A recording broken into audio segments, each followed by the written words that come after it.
Madam AP రాజకీయాలు కనుక మనం చూసినట్లయితే ఎత్తులు పై ఎత్తులు స్పష్టంగా కనిపిస్తున్నాయి. అయితే జగన్ యొక్క వ్యూహం ఏంటి? కమ్మ వర్సెస్ బీసీని పెడుతున్నాడు అనుకోవచ్చా? చాలా చోట్ల చూస్తే మనకు ఏలూరు పార్లమెంట్ కానీ, విశాఖపట్నం పార్లమెంట్ కానీ మనం చూసినట్లయితే అక్కడ కమ్మ అభ్యర్థుల్ని మార్చేసి వైసీపీ తరఫునే బీసీలకు ఇచ్చారు. ఇది ఆంధ్రప్రదేశ్లో మ్, మొట్టమొదటిసారిగా ఉమ్మడి ఆంధ్రప్రదేశ్ ఉన్నప్పుడు హ్మ్.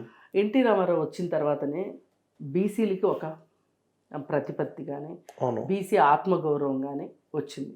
తెలుగుదేశం పార్టీ అంటేనే బీసీపీ. బీసీ అంటారు. అవును. అయితే దాన్ని ఇప్పుడు అది ఏదైతే ఆయుపట్టుగా ఉందో తెలుగుదేశం పార్టీకి ఓకే, దాన్ని బ్రేక్ చేయాలని. దాన్ని బ్రేక్ చేయాలని పోయినసారి బీసీలకి ఆయన చేసింది ఏమీ లేదు విడిగా, అవును. జగన్మోహన్ రెడ్డి. హ్మ్. అందుకోసం ఇప్పుడు ఆ బీసీ రాగం ఎత్తుకున్నాడు ఆయన. హ్మ్. ఆ బీసీ రాగం ఎత్తుకుంటే బీసీలు అందరూ కూడా రాష్ట్ర వ్యాప్తంగా ఉన్న బీసీలు అందరూ కూడా ఇప్పుడు కొన్ని కొన్ని జిల్లాల్లో బీసీలు చాలా ఎక్కువ ఉన్నారు. అవును. అసలు కమ్మ అని చెప్పుకోవడమే కానీ వాళ్ళ పర్సంటేజ్ కానీ వాళ్ళు ప్రభావితం చేయగలిగిన నియోజకవర్గాలు కానీ తక్కువ. అవును. నిజంగా బీసీలు కానీ నిజంగా ఎస్సీలు కానీ తలుచుకుంటే వాళ్ళు ఎక్కువ ప్రభావితం చేయగలుగుతారు. అవును. కానీ వీళ్ళందరి దృష్టి ఎలా ఉంటుందంటే ఎస్సీలు వాళ్ళకి ఏంటి తెలుసు, వాళ్ళకి ఎలక్షన్ ముందు రోజు ఏదో ఒకటి చేస్తాము, 2 రోజుల ముందు ఏదో ఒకటి చేస్తాము, ఆ ఎస్సీ నాయకులు ఎవరైతే ఉంటారో వాళ్ళకి ఏదైనా చేస్తాము అని ఎస్సీలని పట్టించుకునే ఉద్దేశం వీళ్ళకి లేదు. అంటే గతంలో ప్రజారాజ్యంలో కూడా చిరంజీవి బీసీలకి ఎక్కువ ఇంపార్టెన్స్ ఇచ్చి చేతులు కాల్చుకున్నాడు కదా, సేమ్ అదే అవుతుందా లేకపోతే ఎన్టీఆర్ లాగా ఇతనికి బెనిఫిట్ అవుతుందా? అదే చూడాలి. ఇప్పుడు వీళ్ళైతే వ్యూహాత్మకంగా అడుగులు వేస్తున్నారు. అంటే అసలు ఇప్పుడు చిరంజీవి స్ట్రాటజీని ఎప్పుడూ మనం అసలు లెక్క పెట్టుకోవాల్సిన అవసరం లేదు. ఎందుకంటే ప్రజారాజ్యం పార్టీ ఒక ఫెయిల్యూర్ పార్టీ. మామూలుగా ఆ రోజున్న వాతావరణానికి అన్ని తక్కువ సీట్లు గెలుస్తుందని ఎవ్వరూ ఊహించలేదు. చిరంజీవి సీఎం అవుతాడు అనుకున్నారు. అందుకని అతనుకి ఎవరైతే ఇచ్చిన సలహాలు అయితే ఉన్నాయో అన్నీ అయితే బీసీల్లో సబ్ క్యాస్ట్లు ఉంటాయి కాబట్టి వాళ్ళకి పడదు కాబట్టి అది ఫెయిల్ అయింది, రివర్స్ కొట్టింది అనుకున్నారు. ఇప్పుడు బీసీలకి టిక్కెట్లు ఇచ్చినంత మాత్రాన బీసీలకి ఏం అవ్వదండి.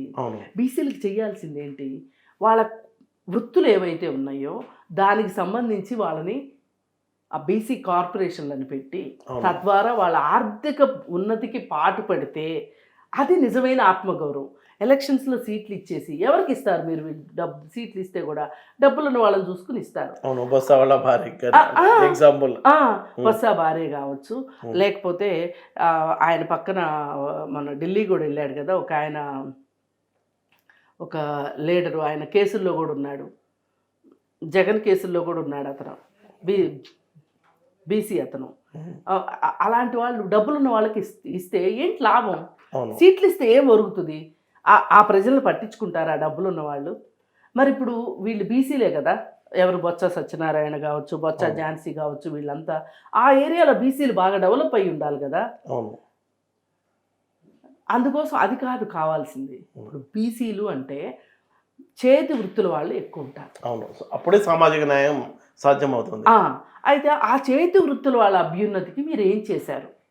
ఇప్పుడు పల్లెకారులు ఉంటారు, వాళ్ళకి వలలు ఇట్లాంటివి చాలా అవసరం.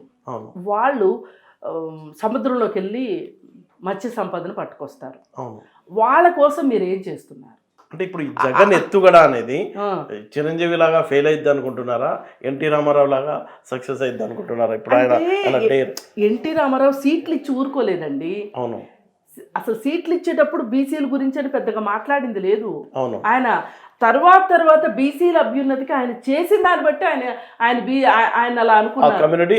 ఆయనతో పాటు నడిచింది బీసీ ఆత్మగౌరవం అట్లా పైకి వచ్చింది. అంతేగాని సీట్లు ఇచ్చేసి చేతులు దులుపుకోలే.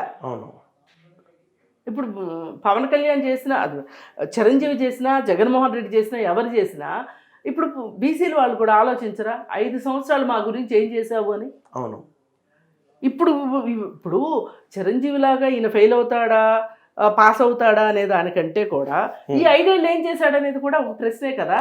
ఈ 5 ఏళ్ళు ఏమీ చేయకోకుండా ఇప్పుడు మాత్రం చేస్తాడంటే ఎవరు నమ్ముతారు చెప్పండి? అందుకని బీసీల కోసం కాదు ఇది. బీసీ జపం చేసేది ఎందుకు అంటే అధికారంలోకి రావటం కోసం, అధికారంలోకి రావాలని ఆ ఉద్దేశం తప్పితే వేరే ఏమీ లేదు. అసలు ఇంత ఈ ఈ ఈ ఆఖరి నిమిషంలో నువ్వు జపం చేసినంత మాత్రాన నమ్ముతారు ఆంధ్రప్రదేశ్ ప్రజలు అనుకోవటానికి కూడా లేదు. ఇప్పుడు బీసీల్లో కూడా మరీ అత్యంత వాళ్ళు పేదరికంలో ఉంటారు తప్పితే ఆలోచించలేని స్థాయిలో అయితే ఉండరు. అందుకని వాళ్ళు ఆలోచిస్తారు. వాళ్ళు ఆలోచించినప్పుడు ఇప్పుడు ఇందాక నేను మీకు మత్స్యకారుల గురించి మాట్లాడాను. మత్స్యకారులు ఆలోచించరా మా కోసం ఏం చేశారు, మా కోసం ఏం చేశారు అని? స్పెషల్గా మా కోసం చేసింది ఏంటి? ఇప్పుడు ఎలక్షన్లు వచ్చేసరికి బీసీ బీసీ అంటున్నారు. అట్లాగే గౌడ కులం ఉంది, అలాగే యాదవ్ కులం ఉంది, అలాగే రజక కులం ఉంది. వాళ్ళ కోసం నువ్వేం చేసావు? అంటే అతి తెలివితో చేస్తున్న అడుగుల అంతే, టోటల్ గా తప్పటి అడుగు కింద. అతి తెలివి కూడా కాదు ఇది. తానేదో మార్చేసి కలగాపులకం చేసేసి ఇప్పుడు ఏదైనా ఒక లాటరీ తీయండి అంటారు. లాటరీ ఎట్లా తీస్తారు? అన్ని నెంబర్లు ఒక డబ్బాలో పోసి ఒకటి తీస్తారు అంతేనా? లేకపోతే చంద్రబాబు నాయుడు సైకలాజికల్ గా అంటే బీసీలంతా టీడీపీతో ఉన్నారు, ఒక కన్ఫ్యూజన్ క్రియేట్ చేస్తున్నాడు మైండ్ గేమ్. ఇప్పుడు ఇంత మైండ్ గేమ్ ఆడితే అర్థం చేసుకోలేనంత చిన్న స్థాయిలో చంద్రబాబు నాయుడు ఉన్నాడని కానీ, చంద్రబాబు నాయుడు మైండ్ గేమ్తో పడగొట్టాలని జగన్మోహన్ రెడ్డి ఆశిస్తున్నాడని కానీ మనం అనుకోవటం కరెక్ట్ కాదు. ఇక్కడ ఏంటి అంటే బీసీలని టార్గెట్ చేసుకొని బీసీ ఓట్లు ఎక్కువగా సాధించుకోవాలనేది అతని ఉద్దేశం.